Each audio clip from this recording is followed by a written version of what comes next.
अस्सलाम वालेकुम, नमस्कार, सत श्री अकाल एंड गुड इवनिंग। मैं हूं अर्ज़ काज़मी और आप देख रहे हैं पॉइंट ऑफ व्यू। हमें ज्वाइन किया जी साजिद ताड़ साहब ने। बहुत शुक्रिया सर, क्या जा पाए, thank you so My much. pleasure. Thank you, Asu. Thank you so much. Sir सबसे पहले तो आपके लिए खुशखबरी है कि पंजाब गवर्नमेंट जो बहुत सारी गाड़ियां लेने लगी है। अचानक से आईएमएफ से पैसा आया। सर आपका कहना ये था पैसा पाकिस्तान नहीं आएगा, तो सर आपकी खबर गलत साबित हो गई, वरना सर इतना पैसा आ गया जब तो गाड़ियां खरीद रहे हैं ये लोग।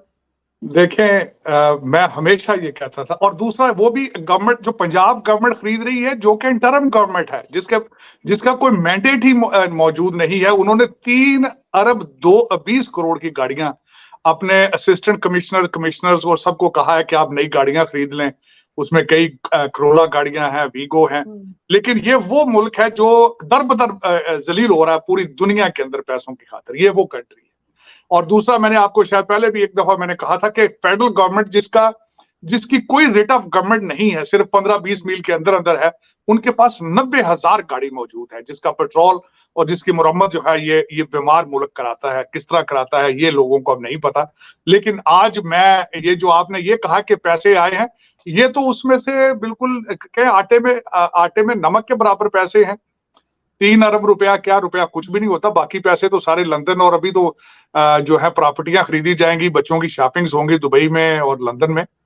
पता नहीं है कुछ आईएमएफ वाले अंधे हैं। अंधे तो नहीं है, खैर अपने मतलब के लिए देते हैं, अपने वो इंटरेस्ट के लिए देते हैं। अंधे तो नहीं है वो। लेकिन यहाँ पे मैं आज जो बात आपसे खासकर करना चाह रहा था, एक नई डेवलपमेंट हुई है हमारे रीजन में। हमारा अगर देखा जाए तो टोटल हमारी बहुत ज्यादा सिमिलैरिटीज श्रीलंका के साथ मिलती है। सबसे ज्यादा कॉमन चीज क्या उनसे मिलती है? करप्शन मिलती है राजापक्सा की। राजापक्सा जो कि वहां पे पिछले जो उनके सदर थे, जो उनके प्राइम मिनिस्टर या सदर थे, जो हेड ऑफ द स्टेट थे। हमारे कंट्री में तकरीबन 10,000 राजापक्सा मौजूद हैं। ये सबसे बड़ी हमारी सिमिलैरिटी उनके साथ ये है। और वहां के जो इस वक्त वहां भी बिल्कुल वही सर्कमस्टांसेस है कि भारत और चाइना की वहां पे एक खिंचाव पैदा हो चुका है। दर हकीकत अगर देखा जाए तो श्रीलंका जिस तरह के वहां पे तामिल वहां पे पॉपुलेशन है, और जिस तरह उनकी सिमिलैरिटीज हैं भारत के साथ, रिलीजियस और कल्चरल। हाँ, और लेकिन उसके बाद दरमियान में ये हुआ कि वहां चाइना, राजापक्सा साहब ने वही कमीशनें लेने शुरू कर दी प्रोजेक्ट्स में, जिस तरह हमारे यहाँ रवाज है। तो फिर उन्होंने जिस तरीके से ऐसे प्रोजेक्ट शुरू कर दिए और कुछ ऐसी रिफॉर्म्स की, फिर अपनी जिस तरह हमारी तो तीनों पार्टियां जो है वो राजापक्सा की पार्टी से मिलती हैं कि पहले अपना खानदान जो है सबको अपॉइंटमेंटें करते हैं, जो फिर नहीं फैमिली मेंबर को होता तो बाहर किसी को अपॉइंट कर दिया जाता है। लेकिन अब वो सिमिलैरिटीज ये हैं कि उनका जो विक्रम सिंह है, उनके जो इस वक्त हेड ऑफ स्टेट है, वो गए भारत के दौरे पर। 1 साल के बाद गए, वरना वो उनका जो श्रीलंका का जो भी हेड ऑफ स्टेट जब भी टेक ओवर करता है, सबसे पहला दौरा भारत करता था। इनको 1 साल लगा आते आते। और फिर आके उन्होंने कुछ डाउन प्ले भी थोड़ा सा किया। उन्होंने कहा जी कि हम चाइना और भारत को बैलेंस करेंगे, जो कि एक नामुमकिन सी बात है। लेकिन माजी में ये बताना चाहूंगा कि इस वक्त जब श्रीलंका के ऊपर क्राइसिस थे तो पेरिस क्लब एक पेरिस क्लब ने इन्होंने पैसे दिए, जापान ने दिए थे, भारत ने। ये सारे इनके कर्जे जो थे, सब ने कहा हम अपने रीएडजस्ट कर लेंगे कर्जे, लेकिन चाइना ने कहा था हम अपने कर्जे रीस्केड्यूल नहीं करेंगे। तो और फिर उसके बाद ये हुआ कि उनका एक जासूस बैरी शिप जो था वहां पे खड़ा होके भारत की एटमी तनसीबात जो है उनको भी देखता रहा। हालांकि श्रीलंकन उसमें इंटरेस्टेड नहीं थे, उनको इतराज था। भारत ने अपना प्रोटेस्ट रिकॉर्ड कराया, लेकिन श्रीलंका कुछ नहीं कर सका। चाइना ने अपनी मर्जी की उसमें। अब आज जो मैं समझता हूं कि जो भारत ने बहुत बड़ी, एक तो दूसरी बात उसमें बताना चाहूंगा, पिछले साल जनवरी से जुलाई तक भारत ने उनको $4 बिलियन दिया। हम लोग तो 1 बिलियन के लिए नाक की लकीरें निकालते हैं, तो भारत ने उनको $4 बिलियन दिया। इस दफा जो ट्रिप पर आए हैं, उन्होंने कहा है कि हम पाइपलाइन, पेट्रोलियम पाइपलाइन और बिजली की जो लाइंस हैं वो बिछाने के लिए तैयार हैं समंदर में, और $4 बिलियन और स्पेंड करने के लिए हम तैयार हैं। अब उसमें देखें, वो उन्होंने सारी चीजें की। उनका जो दौरा था उनमें 3 चीजें उन्होंने डिस्कस की हैं। कनेक्टिविटी उन्होंने डिस्कस की, फाइनेंशियल डिस्कस किया, और उसके बाद उन्होंने जो बताया कि हम आगे गवर्नमेंट किस तरह चलाएंगे श्रीलंका के अंदर, जो कि मैं समझता हूँ बड़ा जरूरी है।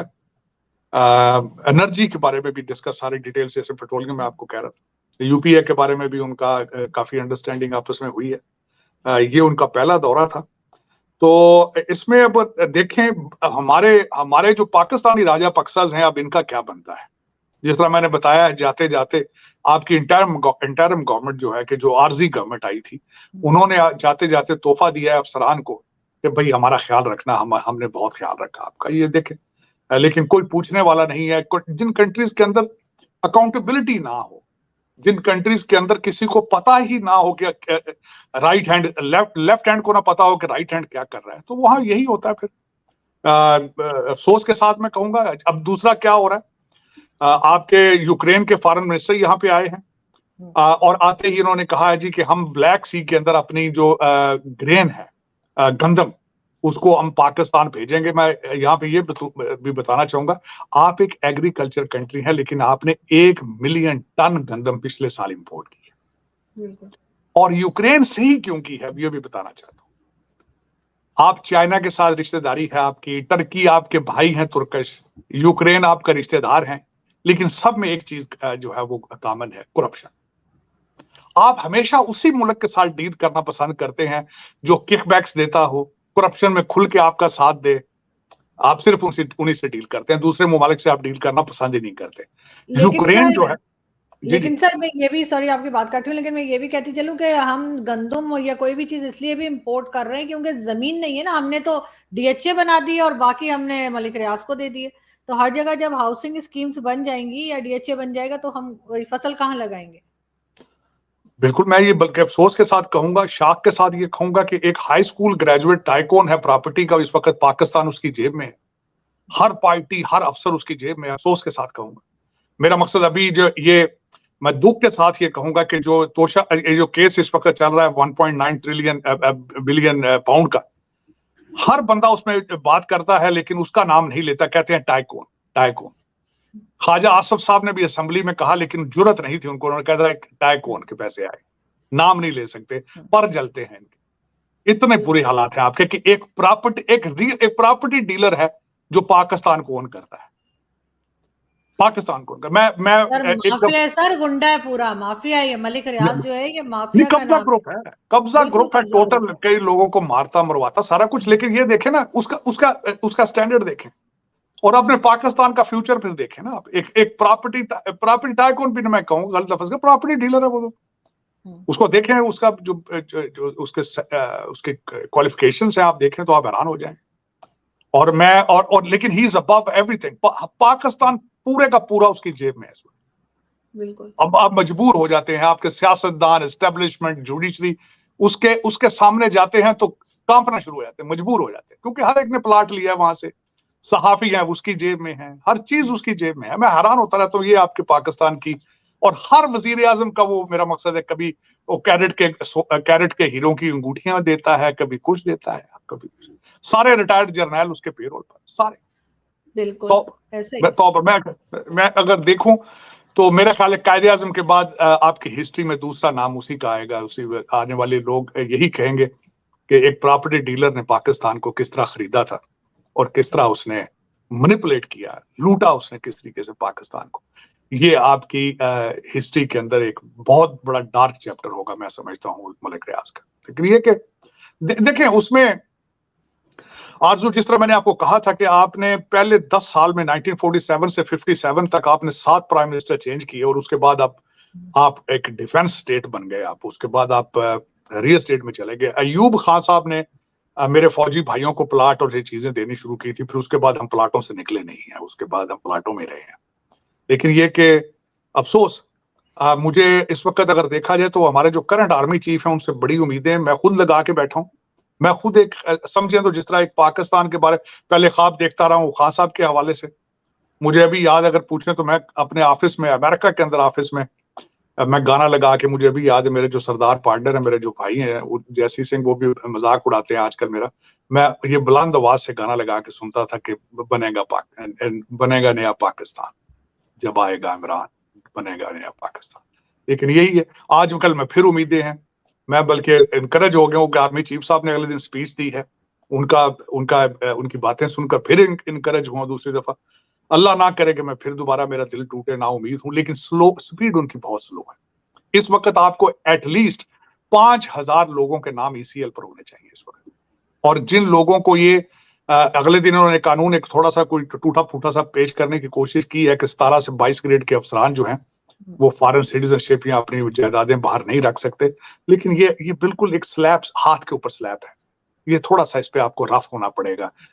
एक तो एंटी करप्शन को प्लीज आप दोबारा तोड़ के जोड़ें, नैब को तोड़ के जोड़ें आप एक दफा, दोबारा फिर आपको फिर चीज होंगी। और एक सबसे बड़ी बात ये है, जिस सोसाइटी के अंदर सजा ना दी जाए, मुजरम को सजा ना दी जाए, उस सोसाइटी के अंदर रिफॉर्म नहीं हो सकती, क्योंकि आप छोड़ देते हैं। आप दो कानून है।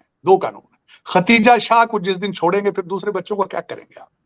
बिल्कुल। आपको सजा देनी पड़ेगी, आपको इन चीजों को सख्ती से हैंडल करना पड़ेगा, या फिर आप इस तरह करें कि आपके हमारे बस की बात नहीं।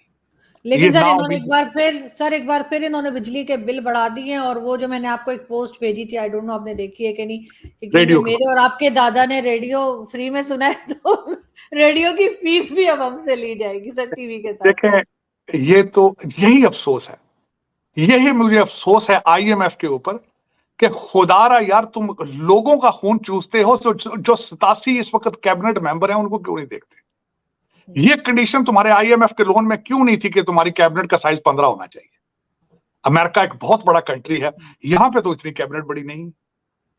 आप जैसे एक कंट्री के आपका साइज अगर देखा जाए तो एक टेक्सास स्टेट है अमेरिका की, उसके साइज का आपका पाकिस्तान है। 87 फेडरल मिनिस्टर, और वो फेडरल गवर्नमेंट जिसकी रेट ऑफ गवर्नमेंट 25 मील से आगे है ही नहीं है।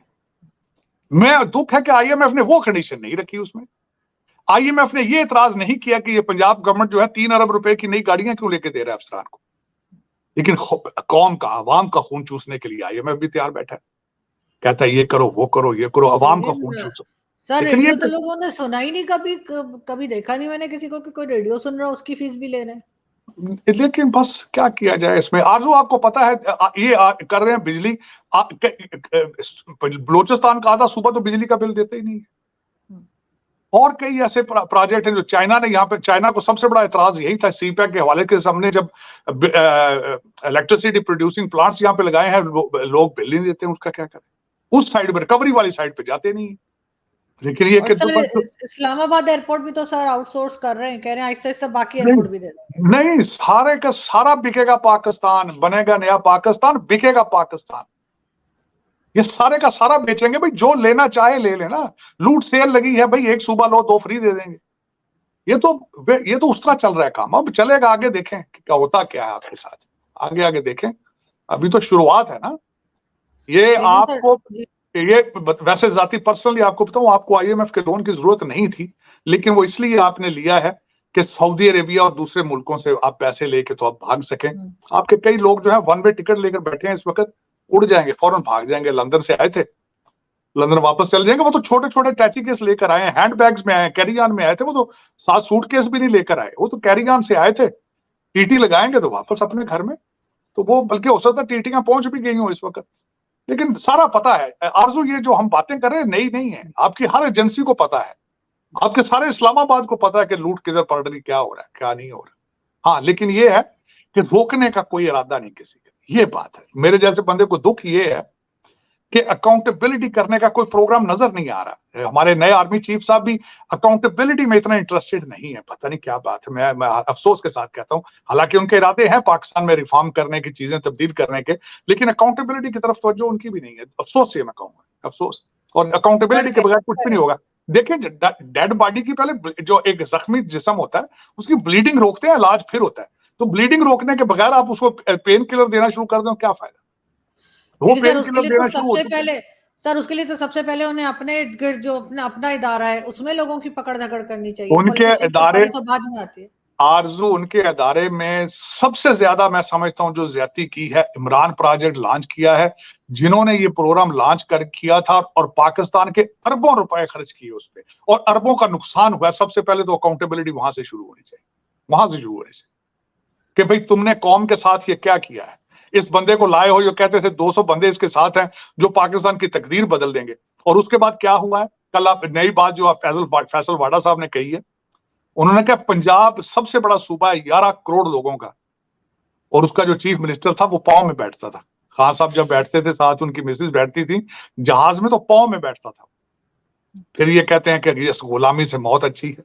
तो आपने एक बच्चा अब जनूबी पंजाब से लाके गुलाम बना लिया आपने, गुलामी उस पाँव में क्यों बिठाते थे भी उसको? इस्लाम में इसकी इजाजत है आपको? लेकिन वो पाँव में बैठता था। सर अलीम खान साहब कह रहे हैं कि जो पहले चीफ मिनिस्टर रहे पंजाब के, इमरान खान के फेवरेट उस्मान बुज़दार, कह रहे हैं वो 5 लाख भी नहीं छोड़ते थे।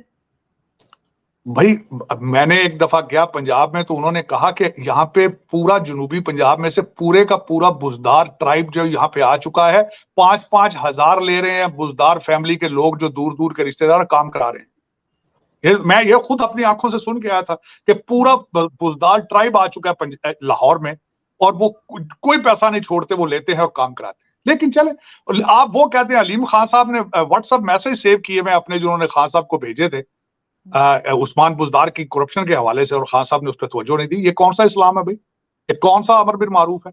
ये कौन सा इय्याका नअबुदु व इय्याका नस्तईन है? लेकिन ये कि दुख वाली बात यह है कि 25 करोड़ लोग अंधे हो चुके हैं, अंधे हो चुके हैं। जिस तरह मैंने आपको बताया था कि पाकिस्तान की ये बदकिस्मती है कि यहाँ पे कई ऐसे मुर्शद फिर रहे हैं, बाबे फिर रहे हैं, जो सारे लड़के देते फिर रहे हैं सारा दिन, और लोग बेवकूफ हैं, पढ़े लिखे। जज सुप्रीम कोर्ट के बेवकूफ बन गए भाई, जर्नैल बेवकूफ बन गए हैं। वो कहते नहीं ये मुर्शद है, ये तो खुदा ने, ये तो कहते हैं सीधा खुदा से सीधा हम कलाम है, नौजुबिल्लाह। मैं क्या इसका कहूं?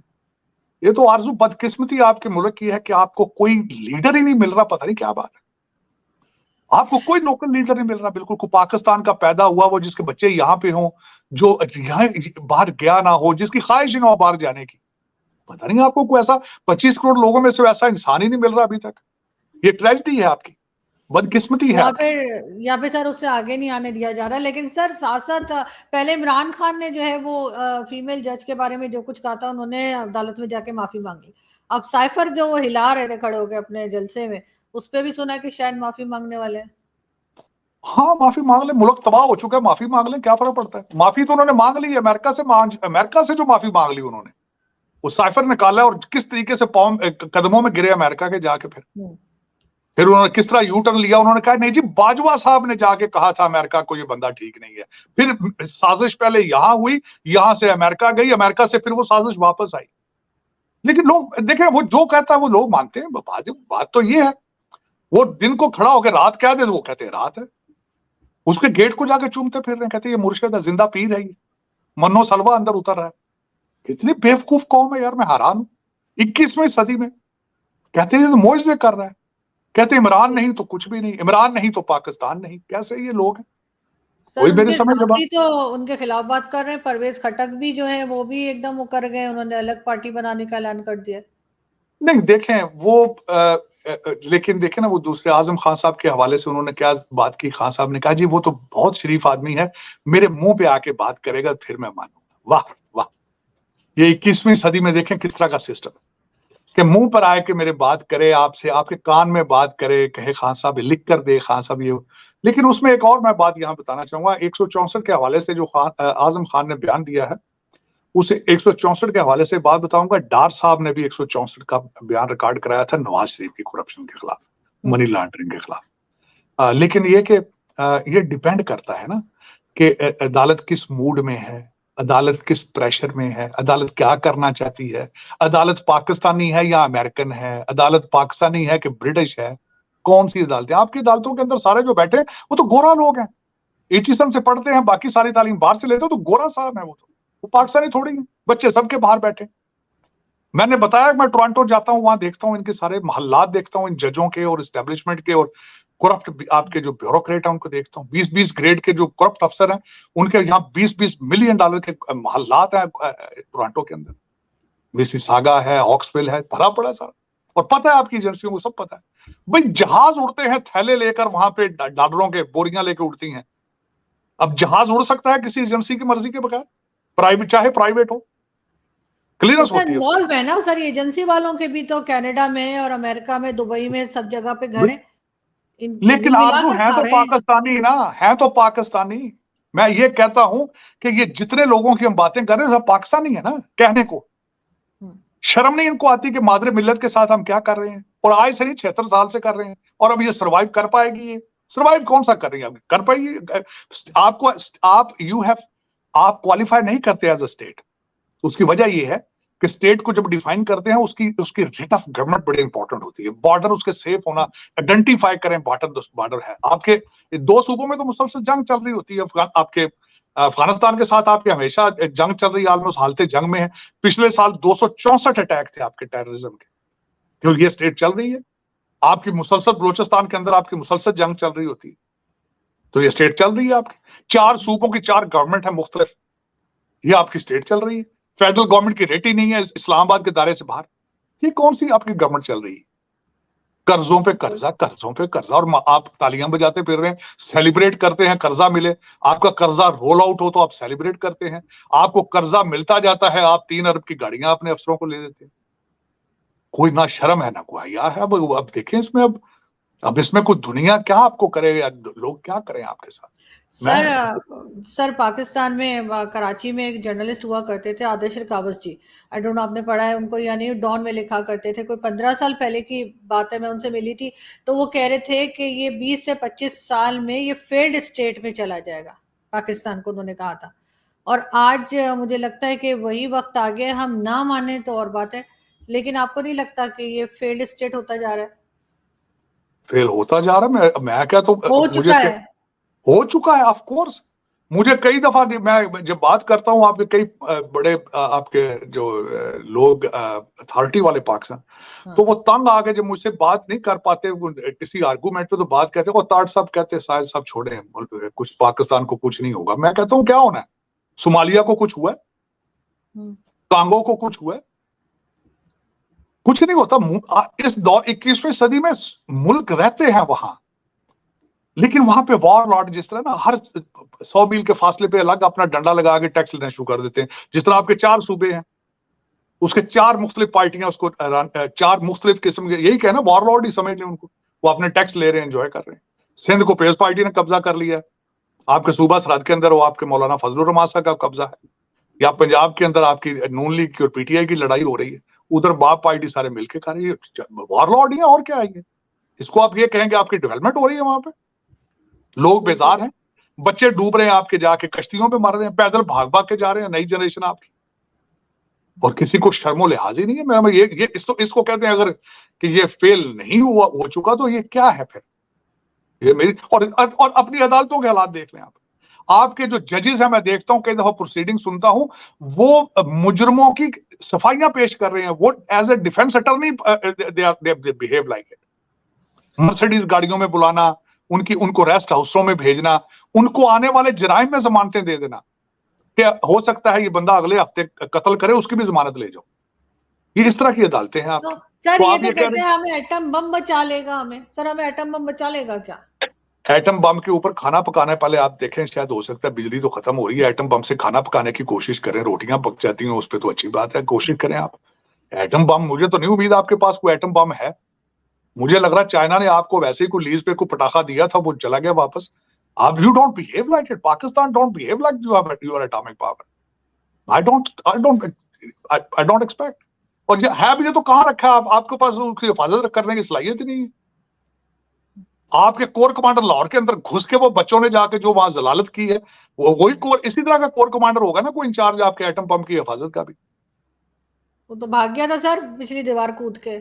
नहीं, पहले तो उसने कहा नहीं, पहले उसने कहा था ये अपने ही बच्चे हैं, इनको अंदर लाओ, चाय प्यार पिलाओ। वो जो अंदर घुस के उन्होंने उसके यूनिफॉर्म उतार के पहना, उसने कहा ओए ये तो भाई ये तो जूते मारेंगे, फिर भागा वहां से। पहले तो उनके साथ था, वो कहता अपने बच्चे हैं यार, अंदर लाओ, चाय शाय पिलाओ, खाना वाना पकौड़े बनाओ यार।